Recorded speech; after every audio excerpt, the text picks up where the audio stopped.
আচ্ছা, তোমাদের সেই ছোটবেলায় শোনা খরগোশ আর কচ্ছপের সেই গল্পটা মনে আছে, যেখানে শেষ অবধি টুকটুক করে গিয়ে কচ্ছপটা প্রথম হয় আর বেশি ওভার কনফিডেন্স দেখাতে গিয়ে বেচারা খরগোশটা হেরে যায়?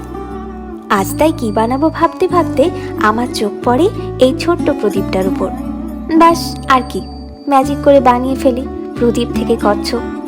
তবে এই যে প্রদীপটা দেখছো, এটা আমার কাছে খুব স্পেশাল। 1 বছর ভাইফোঁটাতে ডিউটি থাকায় বাড়ি আসতে পারিনি। সেই বছর এক অনাথ আশ্রমে গিয়ে অনেক ভাইদের ফোঁটা দিয়েছিলাম, আর তারা ভালোবেসে তাদের বানানো এই প্রদীপ আমাকে ভাইফোঁটার উপহার হিসেবে দেয়। আর সেই প্রদীপকেই আরেকটা নতুন রূপ দিলাম। আরও অনেক বছর এটা আমি যত্ন করে রেখে দেবো আমার কাছে। আচ্ছা, আজ আমার এই ছোট্ট প্রদীপ থেকে কচ্ছপ বানানোর ম্যাজিক তোমাদের কেমন লাগলো জানিও।